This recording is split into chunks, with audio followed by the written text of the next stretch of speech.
Hello and welcome to PodRocket, a web development podcast brought to you by LogRocket. LogRocket provides AI-first session replay and analytics which surface the UX and technical issues impacting user experiences. Start understanding where your users are struggling by trying it free at logrocket.com. I'm Noel, and today we have Andreas Rossberg, a programming language researcher, designer, and engineer. We're here to talk about WebAssembly 3. How's it going, Andreas? It's going good. Thank you. Thanks for having me.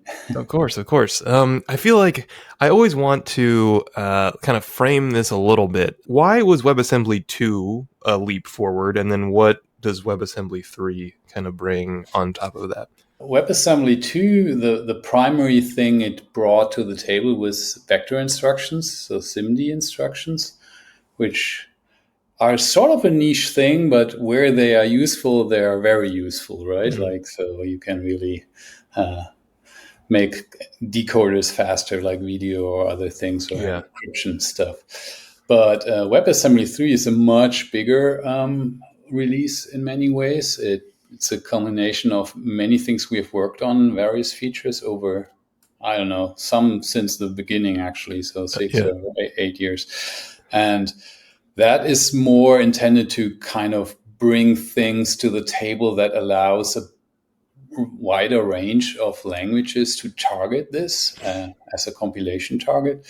And the biggest one there is probably garbage collection, right? So for all these managed languages out there, that is a bit of an enabler. I mean, technically, in principle, you could do it before, compile your own garbage collector, but there are some difficulties with that. It's a lot of work. Yeah, it's a lot of work, and it's kind of like the kind of thing which works against the sort of safety abstractions that WebAssembly has. So you also pay some overhead, so it's never going to be competitively fast. And now we're making that a built-in feature. And probably the other, and then there are some other kind of things like exception handling you couldn't really do before. Tail calls is important for some languages. Then probably the other interesting one, which goes a bit of a different direction, is that we increase the address space to 64 bits. So that is, again, an enabler for, I don't know, applications that need way more memory, like big databases or whatever. The so-called AI stuff. Right.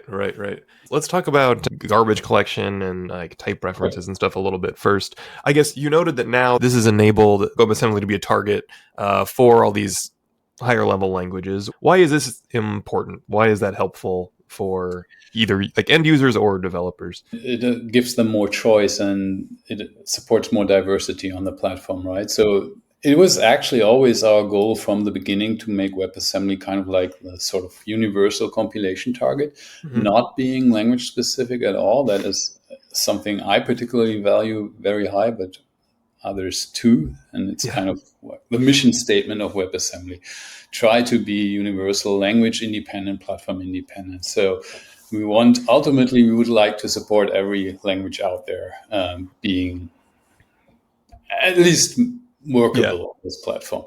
And there's kind of like, there always was this like long-term roadmap, if you want, from the very beginning, kind of like the first release of WebAssembly, specifically aimed at low-level languages because they were already present on the web. They were using ASM.js at the time or Knuckle, and we wanted to replace those with something better. So there were customers already, right? So that could use that. And they are kind of an easy target. So the first version of WebAssembly targeted those. And then the longer roadmap was, okay, better support for more high-level languages. And then maybe at some point in the future, we are not there yet, better support for dynamic languages as well, right? So those are kind of like the three tiers, if you want, for supporting the universe and zoo of languages out there.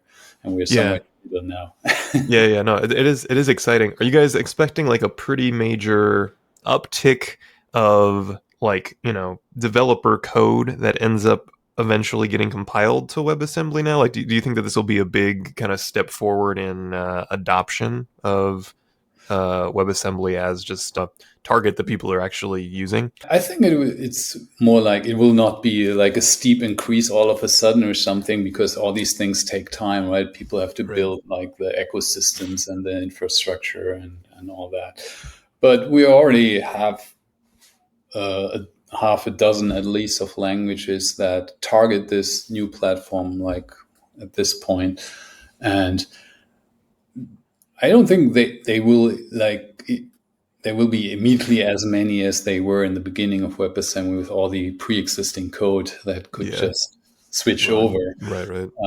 But we definitely hope that it enables gradually more languages to run on this, and that more choices, as I said, both on the web and outside the web, right, where WebAssembly is also increasingly used. Yeah. I know. I might always get my tunnel vision a little bit, and I'm always thinking about web use Yeah, here, and exactly. then some other edge cases stuff, Well, like we're good. We're functions and workers. But very like, yeah, complimentary. Then I always try to not think about the web too much. yeah. It's probably good you have that perspective.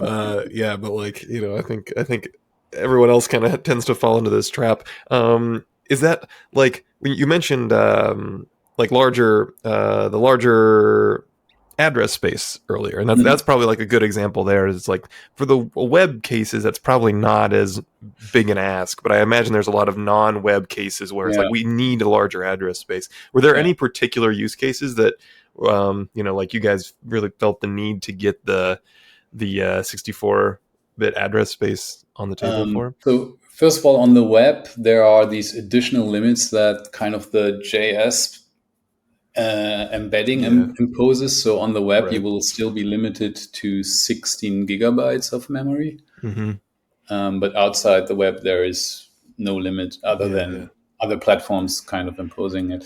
And yeah, there have been users. So like one is a company I worked on. They use WebAssembly in some kind of like distributed computation blockchain, if you want, context where you can allow applications to do a lot of data and basically have in-memory databases. And they were always struggling with the 4 gigabyte limit, Mm. and already worked around it before for years, but now it's much easier for them. And I mentioned like large language models as well, right? So there are people who want to do that on WebAssembly because of portability or, I don't know, safety for various reasons, right? And then, Yeah. you can easily run over that as well. And I don't actually know who else, but I only know in the background that there have been lots of requests to lift this Yeah. limit and lots of complaints that, oh, I only have 4 gigs. That is, that's not enough. Yeah. There's a lot. I mean, there are a lot of use cases like that. Portability is an interesting use case, and this is, I feel like, kind of something that's always talked about a little bit when we're talking about these kind of more agnostic targets, right? Like, or more agnostic platforms, and like the ease of developers running stuff locally or the capacity to distribute. What is there anything in particular you think that makes WebAssembly like a uniquely good fit there compared to other technology that we've kind of tried to push through historically? Yeah, I mean, of course, we learned from the problems that the previous technologies had. Like, I guess the particular ones are the Java, the JVM, and the .NET platform, right? Yeah. So they were specifically designed to support like one language very well, right? Mm-hmm. And in both cases, there are tons of other languages that sort of compile to them, but they pay quite a price to work around the impedance mismatches, and that's definitely one thing we wanted to avoid. Right, like I said Yeah. earlier, we want to be a unbiased universal platform. And the key to that is that WebAssembly is more low level than the other platforms in terms of its instruction set and object model, if you even want to call it that, because there are actually no objects. Yeah. Right. And yeah, so that is one thing. The other thing is that we also built like sandboxing as part of the module system that WebAssembly is based on as a very fundamental technology, right? So Mm. every WebAssembly binary is a so-called module, and it has imports and exports, and that's all there is. And a module itself can't really do anything. It's Mm. completely sandboxed. The only way it has access to its environment is through the imports you give it. And you have Mm. to provide those explicitly. So it's kind of like a capability-based security model, if you want. And Yeah. that makes it interesting for various people who are concerned about security and application code grabbing some ambient capabilities and just accessing something. So this is a very tight model in a way that is very simple, but like has been there from like not as an afterthought, but as a basic model for WebAssembly, and Yeah. people like that too. It makes me curious if it significantly reduces the exposure area for a lot of use cases, or is there any fear, I guess, of the like, one's using a high level package and that thing ends up passing file system in, and then it like needs, for some package it has 4 dependencies deep or something, Mm-hmm. like that thing being the problem. Is there any kind of traceability on like, when going and finding a tool to pull off the shelf, like where this thing actually is sending these like capacities Well, down in its tree? you could certainly implement static analysis tools that try to figure out these kind of Yeah. graphs and dependencies more easily in WebAssembly, I guess, than maybe in other languages. It would be direct. Like it'd be pretty easy to kind of trace those lines, I would think. Yeah, Yeah. it's a bit less easy once you talk about function pointers, function references, Hmm. really, because they are more first class. So that in general requires some more advanced analysis, right? Or Sure. tables are sort of midway there. There's Yeah. this table primitive which allows you to just store an array of these function references. So if you share that table, you also share the references in it. Yeah. But yeah, I mean, any such static analysis will have its limitations. But if you're following certain disciplines, it can probably do a very good Yeah. Yeah. analysis on regular code. Right. Right. It's no worse than any other, and it's kind of No, kind of a definitely, necessary evil. definitely Yeah. not. Like again, somebody you have to give your reference to the code somehow, and then somebody has to pass it on. But Were there any features in 3.0 that were focused on this, or more easily leveraged on kind of this like import the module ecosystem, or was that stuff pretty settled as historically?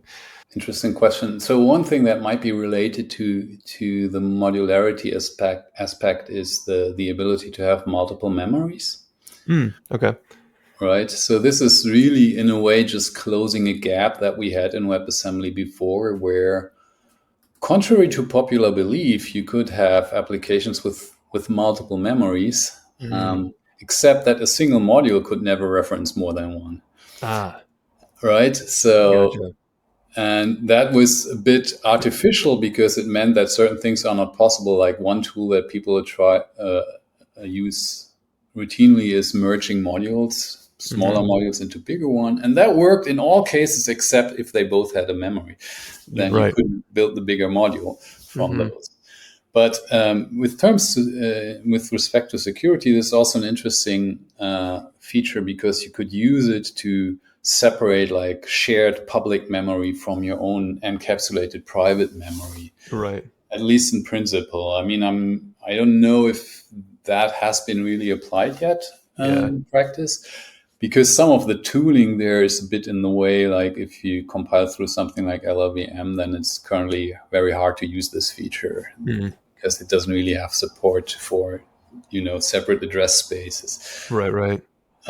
So this would be more something that kind of like a primitive library can use internally so that you don't see it in the APIs or something. But it's definitely something that some security folks have been interested in. And it's also a good use case for, or a good mechanism for, I don't know, doing something on the side, like when you instrument your code. Hmm. Like, I don't know, you Mm. want to instrument it with some kind of logging, Logging. Yeah. Yeah. and you Hmm. do that and put that into memory, and you don't want to interfere with the code that actually is there or other codes that you share your memory with. So you use a side memory, log into that without affecting any of the other memory usages, right? It's Yeah. just completely separate. So in a way, it's modular or safer if you want, Yeah. less That it. interference.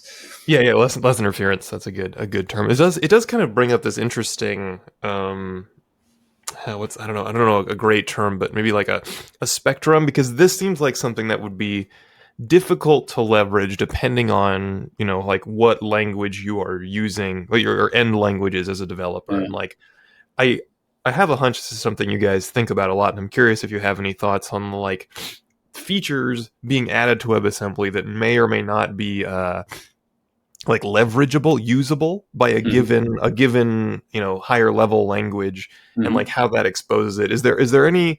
Do you kind of maintain a mental model at all of like, okay, this is something that will more be more leveraged by like a very large subset of the languages which we're trying to set up WebAssembly as a target for, versus like this is only going to be like one or two of the lower level kind of candidates able to use it. Yeah, I mean, we usually try not to put in features that are too specialized to certain languages or language families, even if they Yeah. are very mainstream. So, in principle, I would think that all the features are useful for a sufficiently large set of languages. But then there are these some features, and maybe multiple memories is one of them, that are less target at being used by a language on top, but more by toolchains in the middle, right? They could Mm, do something with that, like the right, right. instrumentation I talked about, which it would not be visible in the source language. It would be more something that the tooling itself can use to play tricks. You have some other module in the middle, or there's some like compilation step or something that does this instrumentation layer, or it's part Yeah, of your deployment things like platform. that, or some Yeah. low-level libraries that you build that are sort of bindings and do some magic under the hood, that are also not expressed in the source language, but more by the compilation pipeline or whatever. There are various things you could imagine Yeah. happening there. So yeah, and I guess that is multi-memory in particular is in that category. Trying to think if there are other features that are similar to that. I can't really think of many. Yeah, at least nothing in the notes here that seemed quite that way. Maybe like tail calls. I would think that would mainly be up to like the implementers, like of the kind of Yeah, so transpilation. tail calls are so for certain source languages they're essential more or less, right? Like Mm-hmm. especially functional languages. But there Yep. is a very famous paper by Matthias Felleisen who argues that if you want to do pure object-oriented programming, you also actually need tail calls, otherwise it will not work. Mm. Yeah. But so that is one use case there. It's not like necessarily like an explicit feature in the source language in the sense that there's some construct that maps to it, Mm-hmm. but that every call in a tail position has a certain guarantee that it can't overflow the stack. And that is Right. one use case for it. The other is internally, again, in more like runtime systems. Actually, people use it a lot, especially when you have complicated engines, like a JavaScript engine itself, for example, uses a lot Mm-hmm. of tail calling internally to do Yeah. all these like inline caches and stubs it jumps into that then jump to something else and replace themselves with something else. You do a lot of that with tail calling so that you don't like increasingly Yeah. grow the stack. Mm-hmm. So that's all like hidden away from the user. They don't really have to care about it, but Right. it's enabling these techniques. But I'm trying like one other feature that is not new, but you could argue is also more for like really the tooling or the compilation pipeline is actually tables, right? Tables Mm. is not something you would typically expose in the programming language. It's a feature to enable certain compilation techniques. Yeah, it's kind of in that same band. Can you explain a little bit to end users again who probably aren't writing this stuff themselves but relying on something? What are tables and why do those Yeah, like so help optimize? tables are so another thing that people sometimes believe, which is not true, is that okay, WebAssembly has memory, and that's all there is to it, right? To stay. That's not actually true. There are two other things. One is globals, which are Mm-hmm. sort of what you think they are, and then this more weird thing, which are tables. And with WebAssembly 3.0, tables got a bit more general, and basically they're a way to store references in some way that allows you to index them with numbers Mm. and any kind of references. So originally it was just function references, and that was put in because that was the only way to basically imitate something like C function pointers. Gotcha. Yep. So they provide an address space for code, if you want, through this extra indirection through a table. Because one thing we don't want to do for security is we don't want to expose code addresses, obviously. Yeah. But then how do you do pointers that you want to store in memory where they are exposed, right, as some numeric thing? So you still want to have some numeric thing. And the way it works in WebAssembly is, well, you store a table index. And then you do the indirection through that table. And that is bounce checked. But all you see is that index. You don't see a code address. So it can't be abused for any kind of like attack, security relevant attack. And with WebAssembly 3.0, that is sort of generalized that you can also use it for other kinds of references if needed. So basically the memory is the storage for numeric data, which is completely transparent. And the table is a storage for reference data, and references are completely opaque. You cannot observe their representation, their bit pattern, for security reasons, right? So you cannot store a reference in memory. Whenever you need a reference or need to kind of hold a reference in memory, you have to go through this table indirection so that you turn it into an index. So but that's very much like a mechanism that a compiler will use internally, then exposing it to the source language user, right?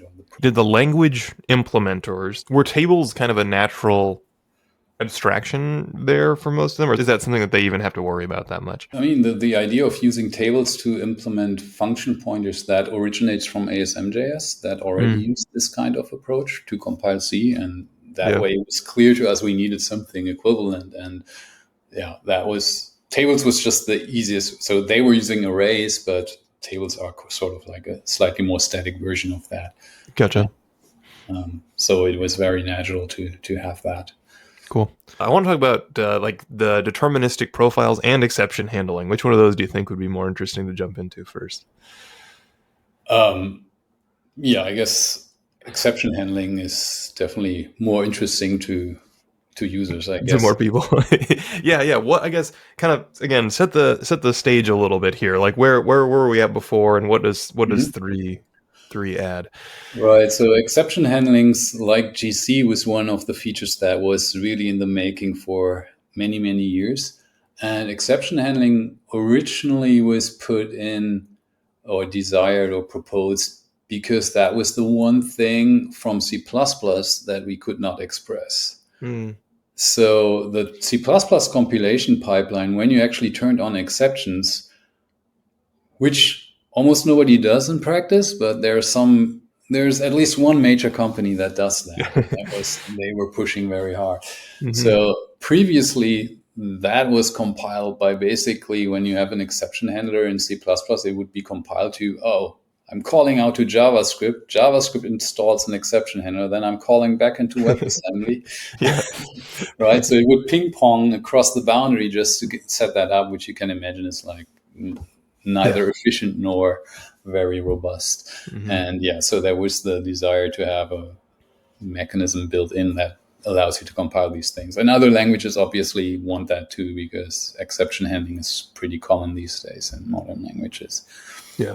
Is that a performance increase then for like end users, for developers? Is that kind of the big thing, or was there not much exception handling support happening at all prior to this? Yeah, prior to this, you had to do this gymnastics to make it work, right? And I think for low-level languages, as I said, C++, they are not used very much. So that was sort of okay for many, but it was definitely a roadblock for other languages, more high-level languages wanting to compile because they use exceptions. And then, they would also have to do this game somehow. There are various ways to do that. You could also do a whole program transformation with continuation passing style, but that's also very expensive, right? And you probably get into all kinds of other problems too, the more kind of, hacky, like shim stuff you do there versus especially like languages that tend to use exceptions as control flow and all this stuff is right. And the interesting thing is that the use of exceptions, although the mechanisms are all relatively similar across languages, the sort of culture of using them is quite different. So some really only use that for what they were originally meant for, like exceptional situations you Right. like signal an error essentially, but others really got into the habit of using them as a control flow feature, just like you can shortcut some loop or Yeah. call chain. I don't know Yeah. if you found your result or want to abort or something, and Right. Right. Or try to do this thing. If you get an exception, then go do this thing yeah, instead, kind of stuff. or Yeah. something like that exactly. I do think the deterministic profile stuff is like academically very interesting, if nothing else. Can you explain a little bit about why like this kind of consistent execution is useful in certain contexts, or why people are asking for this? So this is actually essential for some users of WebAssembly, which and but this is so what is different here is this is not something users want, but providers of a WebAssembly platform. And the obvious example is there are various blockchain systems now that run WebAssembly on the blockchain, right? And blockchain means that you're relying on consensus for replicated computation, which means Mhm. your computation must really be deterministic, otherwise you won't reach consensus in any useful way, right? Right, So right. you really want reliable behavior to be the same everywhere and every time you execute it. So Mhm. they absolutely need deterministic behavior. And previously, they kind of hacked around it themselves. For example, WASM had a feature that allows you to normalize nans, right? So Mhm. prior to WASM 3.0, nan bit patterns was the only like piece of non-determinism in WebAssembly. But with relaxed SIMD, we got more of that and kind of crossed certain red lines in a way, if you want. And so there was this pressure to kind of offset that by the ability, at least define what deterministic behavior would be, right? So Right. it's kind of like a subset, if you want, of the language in terms of behavior that is Mhm. fully deterministic. It doesn't miss any feature, but it allows less behaviors. So it's well defined. And if you build such a platform, you now have a spec to go to, and okay, this is exactly the behavior I'll get, and maybe engines provide that for you and implement it, and everybody agrees on what it means. That's really the whole idea. You mentioned the relaxed SIMD stuff. Why did that kind of introduce some more non-determinism? What were the mechanisms in there that made this stuff not Well, consistent? yeah. So it's basically that was a very controversial feature in many ways, and because so the original philosophy of WebAssembly was like we only put in stuff that is in the intersection of all major CPUs nowadays, right? Yeah. But with SIMD, you're getting closer to the cutting edge, and people like Mm, especially in yeah. machine learning, they really want to use the cutting edge Mhm. performance features in SIMD. Unfortunately, the hardware vendors can't get their shit together and agree on anything. Yeah. So there are all like similar instruction sets they all have, but they all disagree on edge cases and what happens I when, see. Yeah. right? And Hmm. so we wanted some way to underspecify that essentially that all the behaviors are allowed and you don't have to normalize, which would basically ruin the whole point of using SIMD in the first place, right? If you have to normalize the Yeah. result after the fact. Um, Gotcha. and there are two ways you could do it. Just one would be random, like non-determinism, like with Nance, you simply don't say what happened, or Hmm. like every time you execute something and it is in one of these undefined edge case, you could get a different result. Right. For some reason, that's not what they wanted. They also wanted some additional guarantee that when you execute certain instructions, that they behave consistently with themselves, at least. Mm. That made the story a whole bit more complicated. You now have a whole other dimension to worry about. It's not just non-determinism, it's actually implementation dependent behavior when you look at it Yeah. closer. And that is something I personally think is a mistake for something like WebAssembly that tries to be portable, Hmm. because it kind of blesses code that really tries to depend on that implementation. Right. Right. It kind of leads to a false expectation a little Yeah, bit. Yeah. exactly. Hmm. But yeah, that's where we are, and that's how it got there. And so far, I think there there was one company who pushed a lot to get that in. Now it seems there aren't that many users, at least, although it has Yeah. been available for a couple of years already. Hmm. So I don't know. Yeah, we'll see about that. WebAssembly is such a noble goal that has like all these different use cases and all these different people want it for different reasons. And I'm sure that there is like a lot of tension between the different Yeah. contenders here. Oh yeah, Like, yeah. yeah. How do you Conflicting guys like goals balance that? Like how do those discussions go? What's with the heated discussions. yeah, yeah, yeah. Yeah, for um, sure. yeah, I mean, sometimes the seniors among us, like who have been there from the beginning, kind of point out that, oh yeah, but that was not the idea of WebAssembly when we started, and that is often an argument. Then okay, but maybe one thing that is actually missing and that is making some of these discussions difficult sometimes, or people are surprised that we don't want to do something, is that we don't really have any like written down set of like what is the philosophy of like the rules of the philosophy of WebAssembly, like the Zen of Python or something Right, equivalent. right. And yeah, maybe we should have that, but maybe also it might not be a good idea. Maybe we want to stay flexible. I don't know. But usually, yeah, we have the working group or community group meetings, and these are sometimes topics for heated discussion. And usually it then comes down to either we can find some compromise that we can converge on, or the feature will not get in. And there have been a couple of occasions where we rejected features because we didn't feel they are in fit the spirit of WebAssembly. Yeah. Like I can give one example that there was a proposal for string built-ins, putting in strings as a primitive reference type. But that Mm-hmm. whole proposal was essentially driven by JavaScript interoperability. So the whole Mm-hmm. design was around, okay, make it cheap to pass strings back and forth from JavaScript. But that would also mean that you essentially standardize JavaScript strings, which are not particularly well designed Yeah. thing, first of all, and also not necessarily what the majority of languages Other needs. Right? languages So want, it yeah. would be a very JavaScript specific feature. And Mm-hmm. that's why some of us thought that no, that let's not do that, right? Yeah. And that's why what we ended up with here in 3.0 is instead these string built-ins, which are kind of more on the boundary. They're not a primitive part of the core WebAssembly instruction set, but something that certain platforms, those that have JavaScript, supply, and you can import it as primitive. So that is pushing it to the embedding than the core, right? That makes more sense than that. Not Yeah. everybody needs to support it. I'm personally curious, like where are these asks really coming from? Who is the implementer? Who is the person that's like, this would help our use case a lot, like, or would give our end users eventually a better experience? Like, where are most of these requests of this nature like originating from? There are some things where we just, okay, let's fill some holes we left in the original design, like multiple memories was one of that. We Mhm. already always anticipated that we will eventually fill this hole. Yeah. But originally we left it out for simplicity to get off the ground more quickly.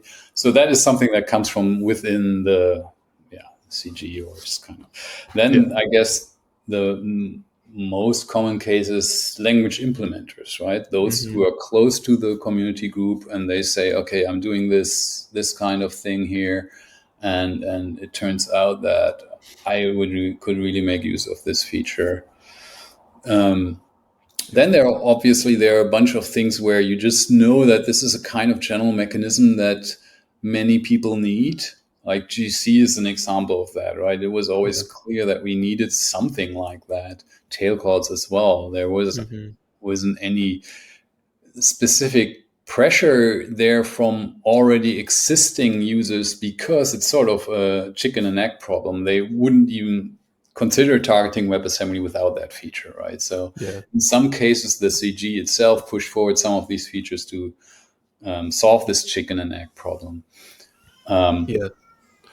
And then there are, of course, but usually this is also driven by some users in the background who maybe want to use a certain language which doesn't currently compile to WebAssembly, and this is what they need to make that happen. Right. So GC was also in that kind of category. There was there was the desire, for example, within Google to to use WebAssembly for Sheets and other of their applications, which are all run in Java. So they want to compile Java and as well Kotlin to WebAssembly. So they needed some GC support. Yeah. And often that is sort of when there's like some big player there saying we want this, then that is what makes at least engine providers like Google be willing to do the work for their customers, essentially, right? Because the whole process is anybody can propose something, right? That's not the problem, and you can push it through the process quite far without having to do a real implementation. But at some point, our process requires two production engines to implement a feature before it can be standardized. And in practice, that means two browser vendors. So Yeah. usually that's now that Edge is no longer its own thing. That's usually Chrome, V8, and Firefox. They are usually when they both agree, okay, we have enough interest in implementing this, then you can get a feature forward. If they say we don't care, then you have a problem. As we said before, like we shouldn't only think about web, but they are probably the two that most of this code is running is probably those two. Now that 3.0 is out, like, have you seen any kind of adoption, like making it through into production workloads that you think are like having high impact? Were there any cases that you could think just a standard user is like, oh, that's this tool you use all the time, now that we have 3.0 out, is probably more efficient because now they're targeting WebAssembly for something like this? Like, have you seen any of those cases roll all the way out to end users? Yeah, I mean, GC is already shipping everywhere and has been for a while. I mean, most of the features have actually been shipping for a while, so the applications have already been using it for a while. Yeah, nice. And GC, like, yeah, when you use Google Sheets or whatever, you run WebAssembly GC, right? It's a little bit snappier now. The memory usage I don't know if isn't that quite makes as bad. Yeah, I'm not a user myself of that. But I don't know if I can pull out other examples out of my head right now. But it's a tough question. But yeah, I mean, since most of these features were desired by certain parties, they probably already use them, right? Yeah, get picked up pretty quick. Do you expect that this kind of like adoption across the browsers and engines is pretty quick? Like people had a lot of these in place that for what they could already, and stuff comes along quickly, or is that kind of a slow process? I think you can see all sorts of paces there. There are early adopters, there are very slow adopters. I don't know if you can make like a general statement about it. And usually it's sort of proportional to the proximity with a working group. Yeah, like there are some people who really care a lot of it and want to push it forward rather faster than slower, and they of course adapt it as quick as they can. But then there are people for which it's really just a tool on the side, and they don't care that much and don't stay up to date with what's happening necessarily. So yeah, which I think like is reasonable. You're gonna have all like people that are like have some specific use case and like, okay, our thing is done. Like we don't really need that much new stuff anymore. Like it's probably fine. How about I think this kind of leads my last set of questions here. What do you think will define 4.0? Is there anything in particular that's kind of taking shape there that looks like it's the definitive thing people want or needs to get done next? Yeah. So I first of all, I'm not actually sure the next one will be 4.0 because we're now trying to kind of basically bump the minor version with every feature we merge and I see. sort of quicker release cycle. But that aside, I think the major two things that are still on our roadmap, or maybe two to three things.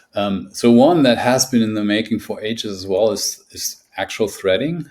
Right. Yeah. And that for various reasons has been delayed many times. It's also has been shipping for, I don't know how many years in all the browsers, right? But right. The first delay actually happened due to Spectre. That was like right when it was supposed to ship. Spectre happened and everybody panicked and unshipped it. And since then, now it's mostly blocked on specification and memory model questions, which I hope we will get over next year. So that is a big one, I think, so that you can actually port P threads essentially to the web. Yeah. for example, right? Mm-hmm.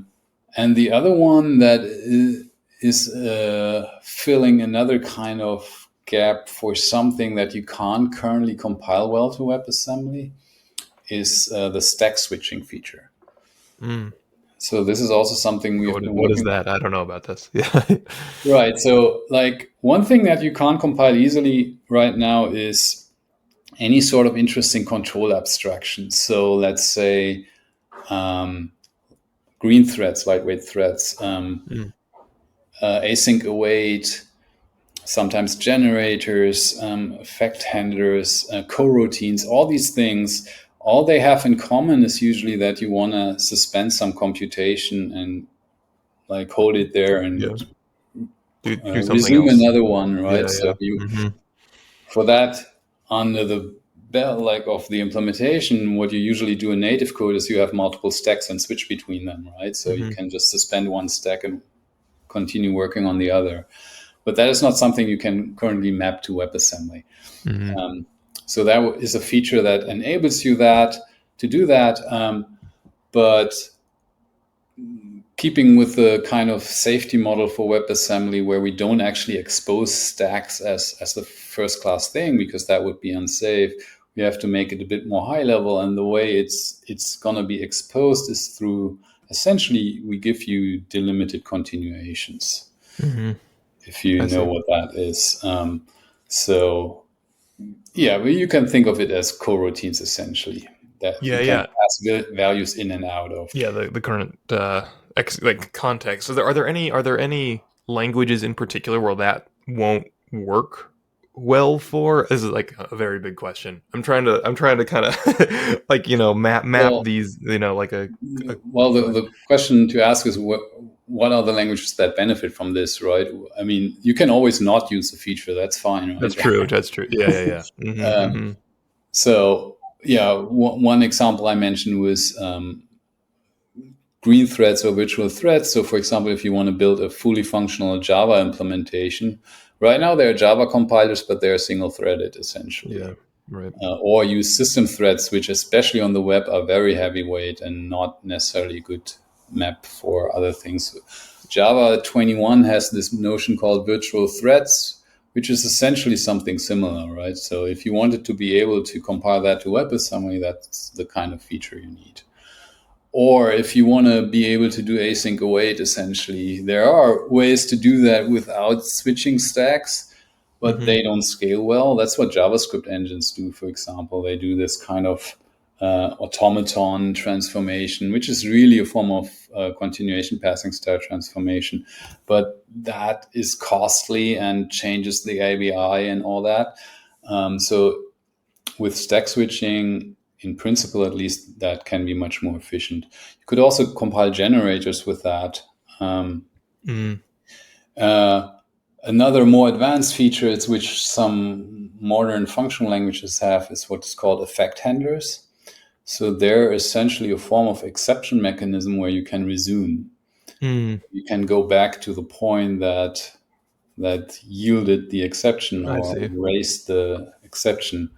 And that is actually where the mechanism we're implementing kind of took its inspiration from this sort of abstraction. So you can go back there. And then there are, of course, like the more traditional continuation features, like if you have Scheme or Lisp or something, they have call CC or other forms of prompts and continuations. If you want to compile those, again, you need this feature, right? So basically, every sort of control abstraction in modern languages, and most of them have many, will be able to compile down to this kind of primitive in a way. Yeah, yeah, kind of map to it well. Yeah, that's Yeah. yeah. I think you put it more succinctly than I could ask the question. Yeah.